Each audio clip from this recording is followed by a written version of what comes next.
We are now doing the reflections of China.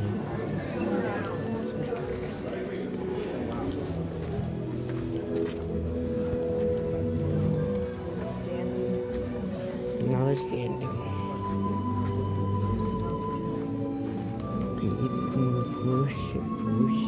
Whoosh.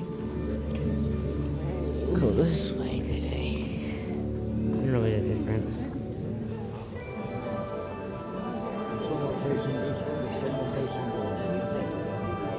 It's a 360 thing.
Hello everyone, 你好 In China, we say 你好 which means hello. Welcome. Due to the nature of this film, there may be times we feel as if you are moving.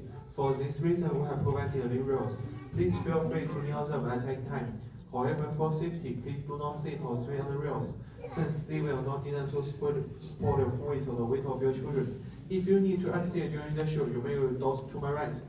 And now, my next screens will show you the beauty of my homeland in reflections of China. Enjoy the show and please avoid eating, drinking, smoking, and with cigarettes. Thank you.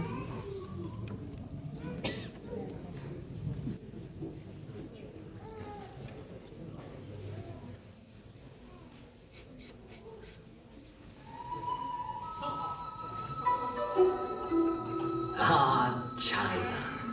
When one thinks of this magnificent country, one cannot help but envision the Wanli Chanchang, the Great Wall. It once stretched like a mighty dragon across 4,000 miles of China. Welcome. I am Li Bai, a poet of the Tang Dynasty, and I have returned to share with you reflections of my beloved China. Like this great wall, it winds like a road across timeless landscapes, but one can also find landscapes that are ever changing.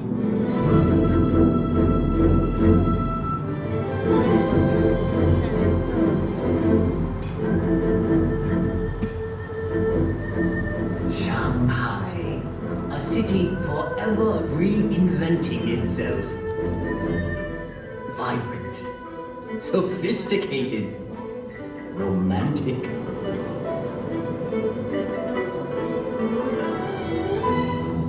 As Shanghai reflects modern China, historic Nanjing Road reflects modern Shanghai.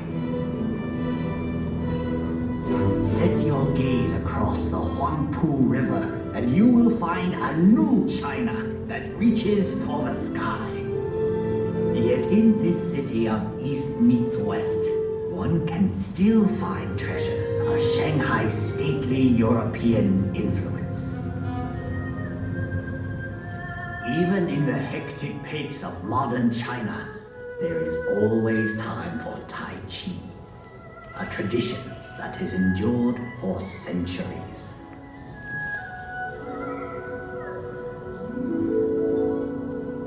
Up here on Huangshan, at the Sea of Clouds, painters and poets like myself have been inspired for generations. In China, we say a poem in every painting, and a painting in every poem. We have had a long history. Much of it has been recorded in this fashion. However, it may be said that the history of the Chinese people is not written in ink, but with water. The mighty Yangtze River. A fellow poet once wrote, traveling against the currents of the Yangtze is more difficult than climbing to heaven. That may have been once true, but no longer.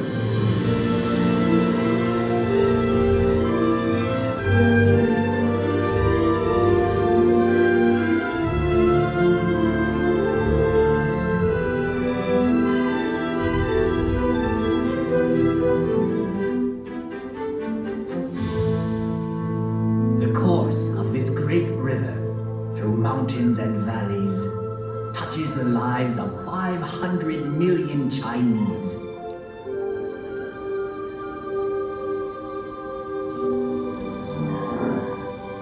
There is no better example of China's harmony with water than Suzhou. This ancient city sits on the longest man-made waterway in the world.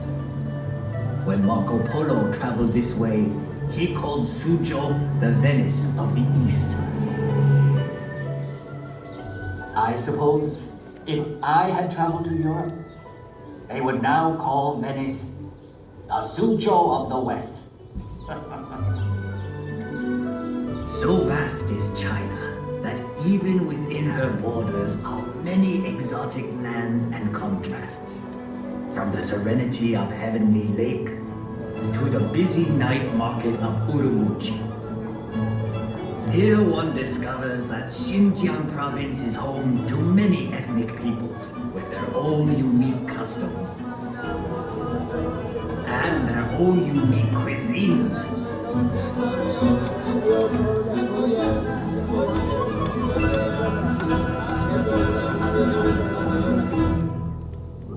Out here in the Gobi Desert, one still finds travelers on the ancient Silk Road, the same road that over 700 years ago brought Marco Polo to these very gates.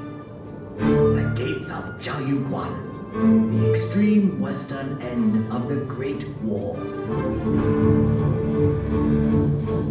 A visit to Inner Mongolia shows us a reflection of an earlier time.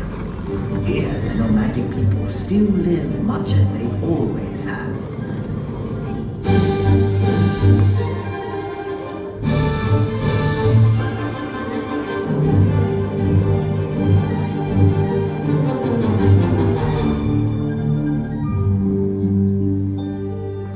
Far to the south is Yunnan province, home to many of China's national minorities. The cultures of this province are as diverse as the landscape, like the Shilin stone forest, one of nature's unique wonders. In the far northeast is Heilongjiang. Although winter here can last 6 months, the people celebrate by carving magical sculptures of ice.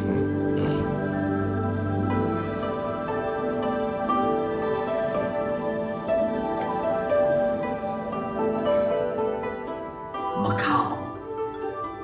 After 400 years, this exotic land of Portuguese charm is once more within China's borders.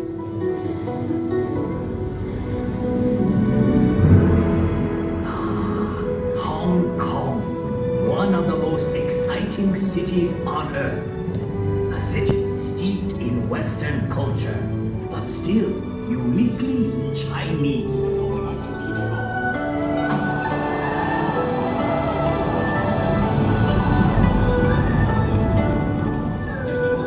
Even Hong Kong's buildings, thrusting ever skyward, reflect the city's vitality.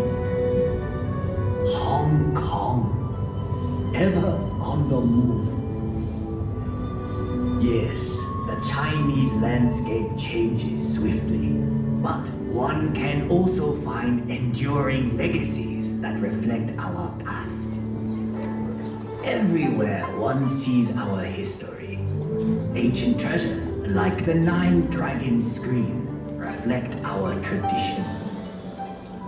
Dragons were a powerful symbol of the Emperor's authority. For centuries, the tombs of China's emperors have been watched over by these remarkable warriors of terracotta and these figures of stone. And for 800 years, this intersection of 3 rivers has been protected by a silent sentinel, the giant Buddha of Lishan. One can find a living legacy of China's past in the world-famous Peking Opera.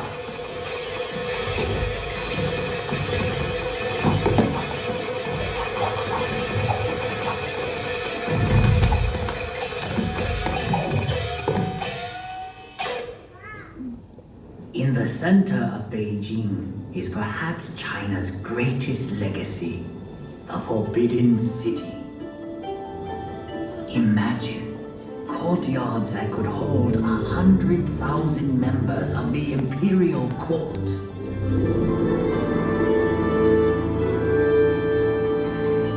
For 500 years, this vast walled city was the home of 24 emperors, the sons of heaven. But today, all the world can pass through this gate.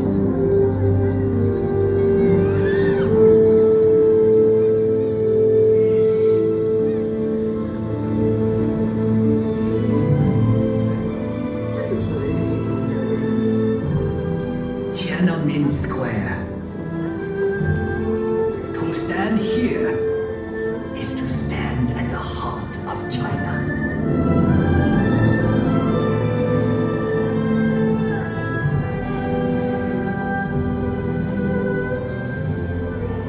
Beihai Park was once a playground for the emperor, but now it is a playground for all of China.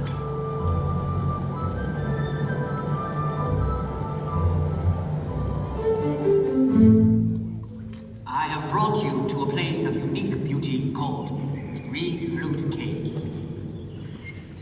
The same forces that shape these pillars of stone have done a more remarkable job directly above us.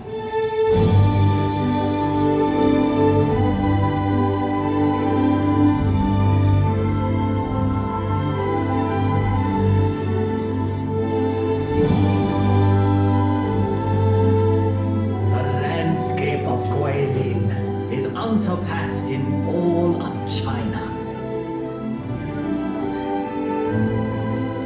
Countless artists and poets have struggled to capture the unique beauty of this region. The Li River winds like a silver snake through these scattered dragons' teeth. I once wrote, "Whoever looks on this loses himself in eternity."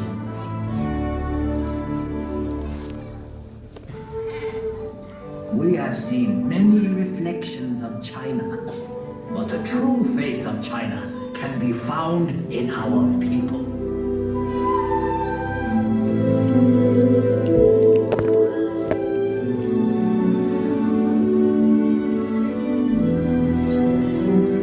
We have now come full circle. Sadly, that means this is where we must part. But I hope you will return to China someday. A wave of the hand now, and I am gone. Lowering my head, I dream that I am home. Until we meet again. 再见.